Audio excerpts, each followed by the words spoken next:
2025-এর শেষ দিনে মানে 31-এ আজকে বিশ্ব সংযোগে আপনাদের সঙ্গে রয়েছে আমি কাজল হায়দার, আমার সঙ্গে রয়েছেন সিনিয়র সাংবাদিক আমি বিউটি সমাদ্দার। আপনাকে আগাম হ্যাপি নিউ ইয়ার জানিয়ে রাখলাম, সঙ্গে আমাদের দর্শকদেরও। সুপ্রিয় দর্শক, আপনারা আমাদের প্রোগ্রামটা পৃথিবীর কোন প্রান্ত থেকে দেখেন, যেখান থেকে দেখেন সেখানকার ঠিকানাটা আমাদেরকে জানান, আমরা সেটা কমেন্টে পড়ব। প্লাস আপনারা সম্পূর্ণ ভিডিওটা দেখে আমাদেরকে কমেন্টে জানান। আর তারপরে আজকে অনেকগুলো বিষয়ে এখন আপনাদের সঙ্গে আমি আলাপ করব, আপনারাও থাকবেন। যেহেতু আমরা এই অনুষ্ঠানটা ওইভাবেই করি যেন আপনারাও আমাদের সাথে এঙ্গেজ থাকেন, এই জন্য ভাষাগুলো থাকবে সহজ। আমরা পুঁথিগত কোনো ইতে যাব না, নর্মালি আমরা যেভাবে কথা বলি এই অনুষ্ঠানে সেভাবে বলবো।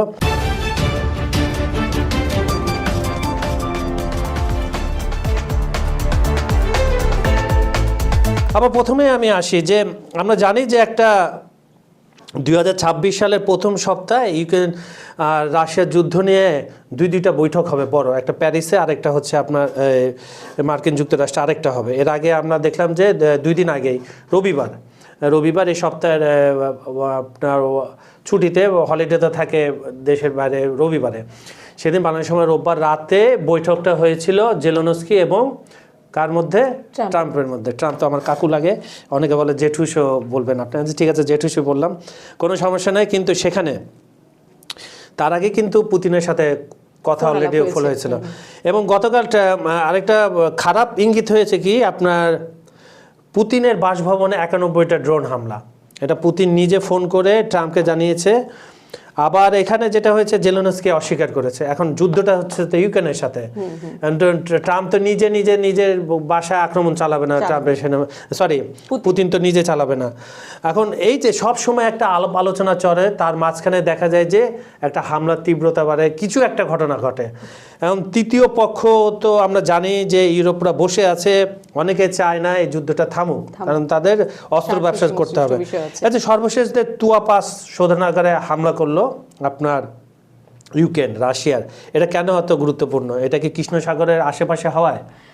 অবশ্যই, সেটা তো অবশ্যই গুরুত্বপূর্ণ, কারণ দেখেন এই তেল শোধনাগারটা কিন্তু রাশিয়ার অন্যতম তেল শোধনাগারের মধ্যে একটা, এবং সরাসরি রপ্তানি অবকাঠামোর সাথে জড়িত।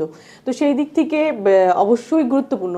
তার চেয়ে আমার কাছে যেটা মনে হয় গুরুত্বপূর্ণ যে দেখেন একটা, আপনি যেটা বললেন যে এই গত 4 বছর ধরে যুদ্ধটা চলতে এবং শেষ সময়ে এই যে আমরা গত বছর বা এই বছরই যেটা বলবো যে আমরা কিন্তু দেখেছি দফায় দফায় বৈঠক হয়েছে, বিভিন্ন দফা নিয়ে আলোচনা হচ্ছে, এই ইউরোপীয় কান্ট্রিগুলোর মধ্যে আলোচনা হচ্ছে, এবং সব মিলিয়ে যে বলা যায় যে সারা বিশ্বই আসলে এই যুদ্ধ সংঘাত বন্ধের দিকে মানে মনস্থির করছে যে এই যুদ্ধটা আসলে বন্ধ করা উচিত।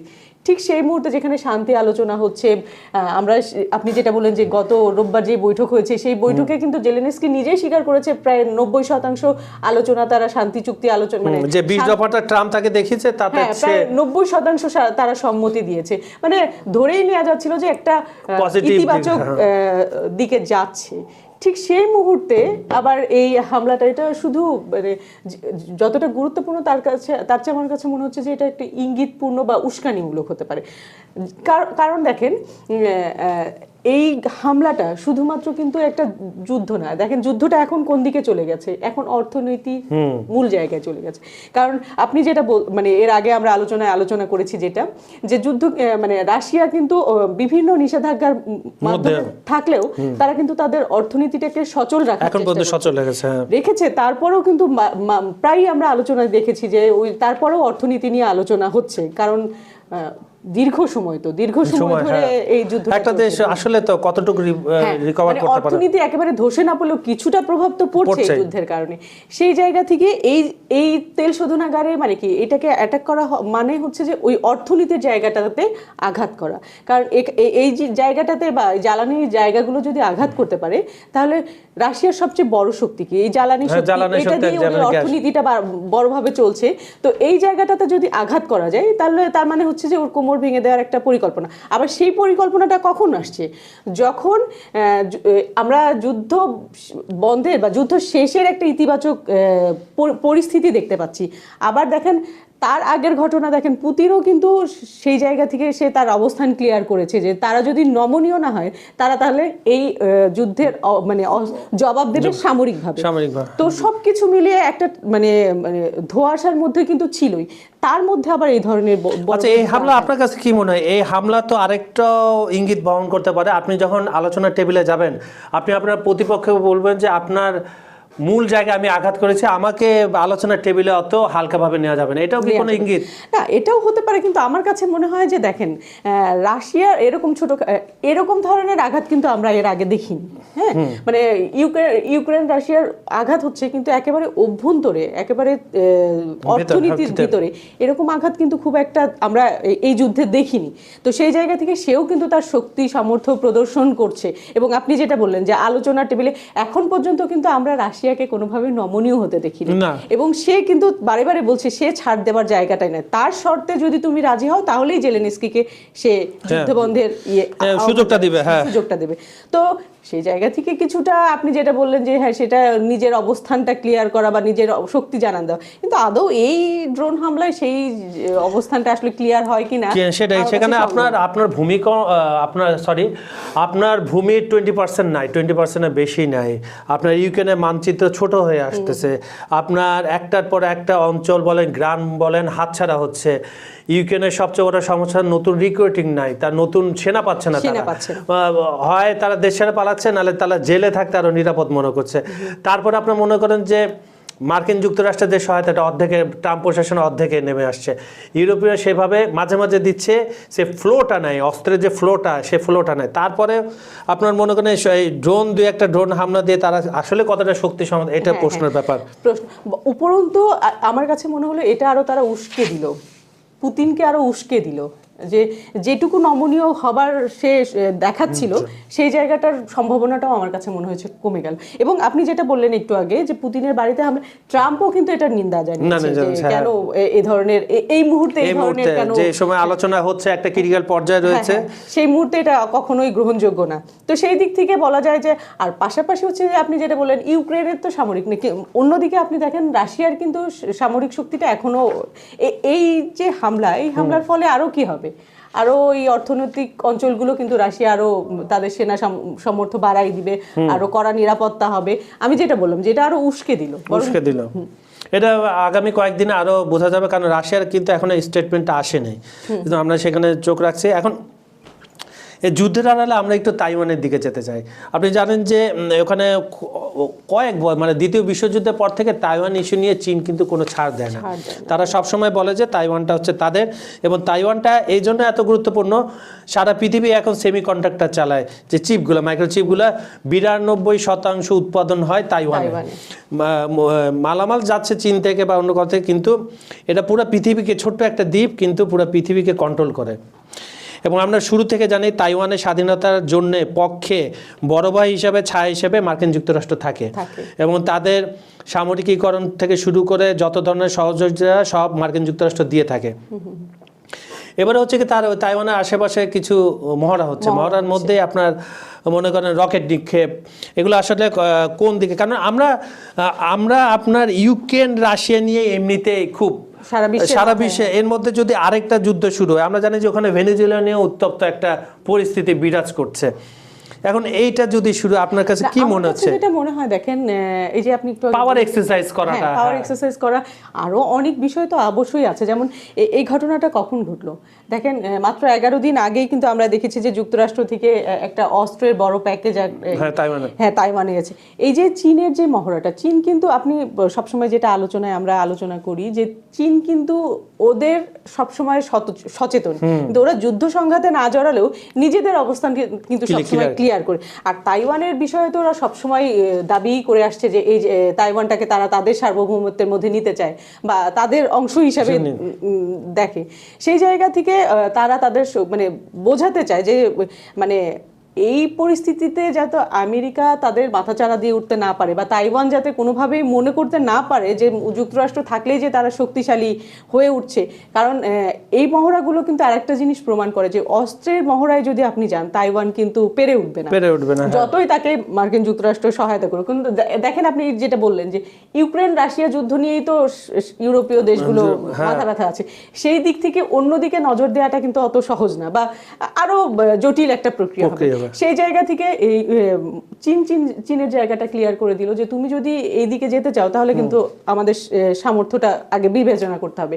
আবার আপনি দেখেন তাইওয়ানের প্রেসিডেন্টও কিন্তু ক্লিয়ার করেছে তার জায়গা থেকে, সেও কিন্তু আমি বলবো যে সে অনেক সচেতন, কারণ এই পরিস্থিতিতে সে উস্কানি দেখছে কিন্তু সে কিন্তু সামরিক প্রতিপক্ষের দিকে যাচ্ছে না। সে বলতেছে হ্যাঁ তুমি যদি আমাকে আঘাত করো আমি সেটাকে প্রতিহত করতে চেষ্টা করবো, কিন্তু নিজে থেকে উস্কানিটা দিচ্ছে না। তো সেই জায়গা থেকে আমার কাছে মনে হয় যে এখনো যুদ্ধ সংঘাতে না গেলেও মানে ওই ধরনের সম্ভাবনা আমার কাছে কম মনে হয়, কারণ ওই বেল্টটা খুব ডেঞ্জারাস চীনের জন্য। কারণ কি আপনার তাইওয়ান বলেন, জাপান বলেন, সবকিছু মার্কিন যুক্তরাষ্ট্রের সব বড় ঘাঁটি রয়েছে সেখানে। এই জন্য এই জায়গাটা এত চীন কোনোদিনও চাইবে না তার এই প্রভাবটা ওদিকে চলে যাক।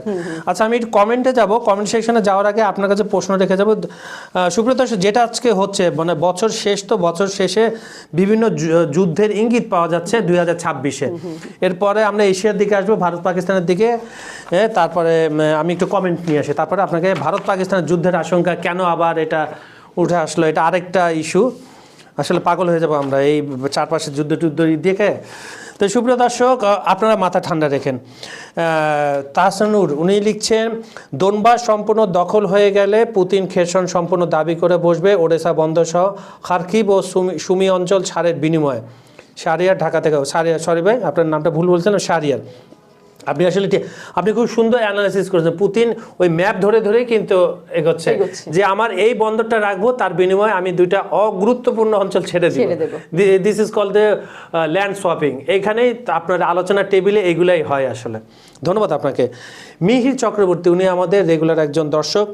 ইউক্রেন যুদ্ধ চলবে কারণ ইউরোপীয় দেশগুলো চায় না যুদ্ধ শেষ হোক। আমেরিকা আন্তরিক, রাশিয়া ডোনবাস অঞ্চল দখল ছাড়বে না। সিলেট থেকে। ধন্যবাদ আপনাকে। আসলে জিও পলিটিক্সের মজাটাই এরকম, আপনার কখন কি ঘটে যায়।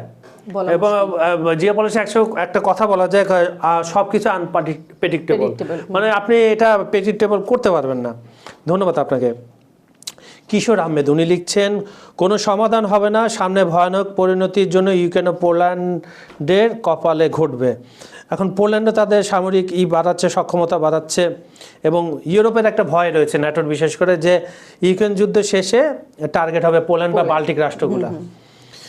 আচ্ছা, বিনয় সাহা আমাদের পরবর্তী শুনে লিখছেন, জেলেনস্কি নিজেকে বিশাল বোদ্ধা ভাবে, যে কারণে যুদ্ধ এবং যুদ্ধে ইউক্রেন সহ ন্যাটো ইউরোপিয়ান ইউনিয়নের হারার পরও জিতে যাওয়া রাশিয়ার দাবি পূরণ হবে না, অথচ হেরে যাওয়া ইউক্রেনের আবদার রাখতে হবে। এটাকে কি বলা যায়?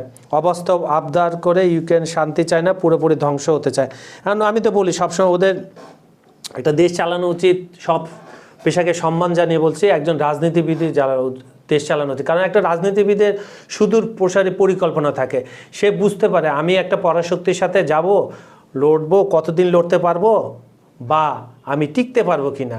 জেলেনস্কি এই ভুলটা করেছে এবং ভুলের মাসুল সে তো দিচ্ছে না, পুরো ইউক্রেন বাসিয়ে দিচ্ছে। এটা আমার খারাপ লাগে আমাদের।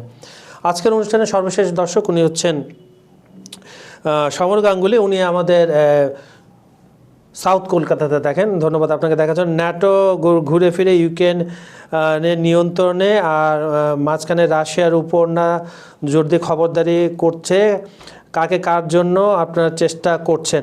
আসলে এটা হচ্ছে কি আপনার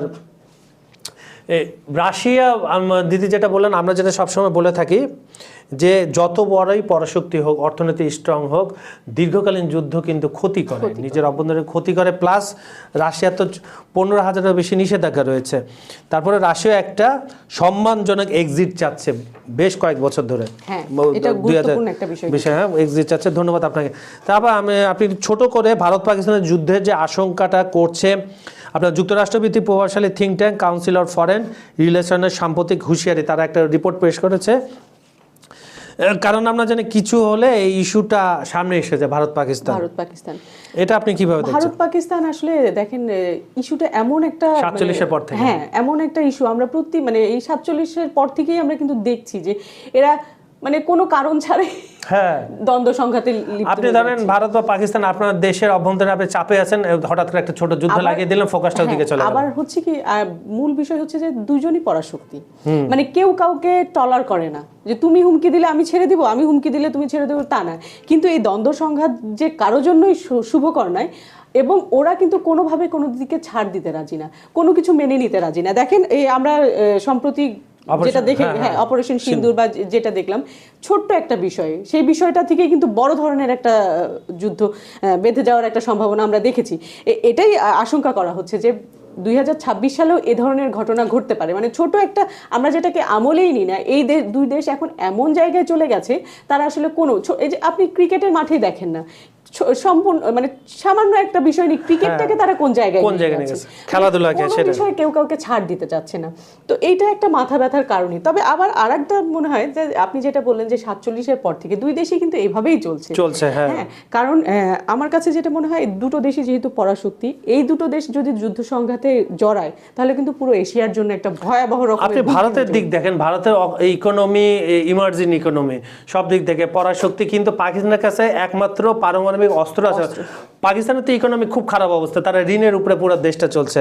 আর আমরা জানি পাকিস্তানের পিছনে পশ্চিমারা আছে, মাঝে মাঝে উস্কে দেয়, কারণ হচ্ছে ভারতের সাথে চীনও তো দেখেন, হ্যাঁ চীনও একটা বড় ফ্যাক্টর, বড় ফ্যাক্টর। প্লাস হচ্ছে ভারতকে তো কোনোভাবে পকেটে ভরতে পারছে না মার্কিন যুক্তরাষ্ট্র, যত স্যাংশন দিক দাদিক। ভারতের সাথে রাশিয়া একটা ভালো সম্পর্ক আছে, প্লাস হচ্ছে ভারতের নিজস্ব ইকোনমি স্ট্রং, আর সেনাপ্রধানরা পাকিস্তান চালায়।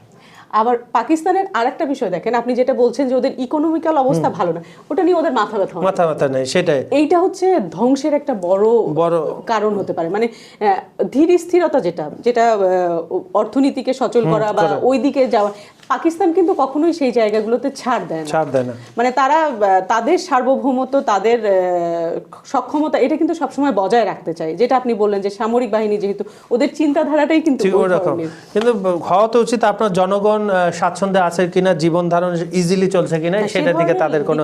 কিন্তু আমরা আশা করি নতুন বছরে এইসব চাই না এবং এইসব সমস্যার সমাধান হয়ে যাবে, সে আশা নিয়ে আজকের অনুষ্ঠানে শেষ করতে চাই। আজকের এই এপিসোডটা আপনাদের কেমন লেগেছে আমাদের কমেন্টে জানাবেন। আপনারা পৃথিবীর কোন প্রান্ত থেকে দেখছেন, আমেরিকা যুক্তরাষ্ট্র, ইউকে, মধ্যপ্রাচ্য, কুয়েত, যেখান থেকে দেখুন না কেন আমাদেরকে মতামত জানান। আর এখানে আপনারা কি দেখতে চান, কোন বিষয়ে আরও আলোচনা আমাদের মাধ্যমে শুনতে চান, সেটাও লিখে পাঠান। আমাদের ভিডিওগুলো সম্পূর্ণ দেখে লাইক, কমেন্ট ও শেয়ার করবেন। আজ এখানে বিদায় নিচ্ছি, অগ্রিম শুভেচ্ছা জানাচ্ছি নতুন বছরের আমাদের দুজনের তরফ থেকে। Happy new year.